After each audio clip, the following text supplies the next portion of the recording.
സീസണിലെ ആദ്യ ഡബിൾ ഹെഡറിൽ നേർക്കുനേരെത്തുന്നത് ഡൽഹി ക്യാപിറ്റൽസും മുംബൈ ഇന്ത്യൻസും. അക്ഷർ പട്ടേൽ നയിക്കുന്ന ഡൽഹി ലക്നൌവിനെ തകർത്താണ് വരുന്നത്. സമീർ റിസ്വി, ട്രിസ്റ്റൻ സ്റ്റബ്സ് എന്നീ യുവതാരങ്ങളുടെ പ്രകടനം ഡൽഹിക്ക് ആത്മവിശ്വാസം നൽകുന്നുണ്ട്. എന്നാൽ KL രാഹുലും പതും നിസംഗയും ഉൾപ്പെടുന്ന ടോപ്പ് ഓർഡർ ബാറ്റർമാരുടെ സ്ഥിരതയില്ലായ്മ ഡൽഹിക്ക് വെല്ലുവിളിയാണ്.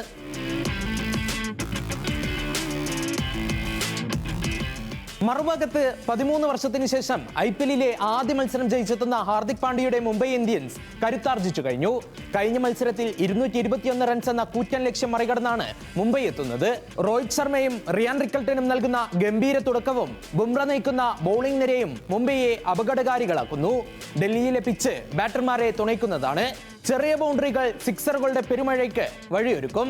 നേർക്കുനേർ വന്ന 37 മത്സരങ്ങളിൽ 21 എണ്ണത്തിലും വിജയം മുംബൈക്കൊപ്പമായിരുന്നു.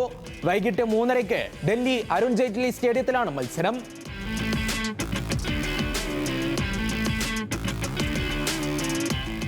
രണ്ടാം മത്സരത്തിൽ സീസണിലെ മികച്ച ഫോമിലുള്ള രാജസ്ഥാൻ റോയൽസ് ഗുജറാത്ത് ടൈറ്റൻസിനെ നേരിടും. ക്രിക്കറ്റ് ലോകത്തെ ഞെട്ടിച്ചുകൊണ്ടിരിക്കുന്ന 15-കാരൻ വൈഭവ് സൂര്യവംശിയാണ് രാജസ്ഥാന്റെ കുന്തമുന. ഒപ്പം മിന്നും ഫോമിലുള്ള ബൗളർമാരും രാജസ്ഥാനിന് കരുത്താണ്.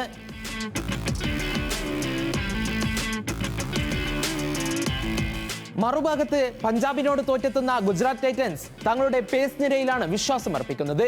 കഗീസോ റബാഡ, മുഹമ്മദ് സിറാജ്, പ്രസിദ്ധ് കൃഷ്ണ എന്നിവരടങ്ങുന്ന ടൈറ്റൻസിന്റെ പേസ് ത്രയം രാജസ്ഥാൻ ബാറ്റിംഗ് നിരയ്ക്ക് വലിയ വെല്ലുവിളിയാകും. ഒപ്പം ശുഭ്മാൻ ഗില്ലിന്റെയും ജോസ് ബട്ട്ലറിന്റെയും ബാറ്റിംഗ് ഫോമും ടീമിന് പ്രധാനമാണ്. ബാറ്റർമാരെ തുണയ്ക്കുന്ന പിച്ചാണ് അഹമ്മദാബാദിലേത്. ചരിത്രം പരിശോധിച്ചാൽ ഗുജറാത്തിനാണ് മുൻതൂക്കം. ഇതുവരെ നടന്ന 8 മത്സരങ്ങളിൽ 6 എണ്ണത്തിലും ഗുജറാത്ത് ജയിച്ചു. എന്നാൽ അവസാനമായി ഏറ്റുമുട്ടിയപ്പോൾ ജയം രാജസ്ഥാനൊപ്പമായിരുന്നു.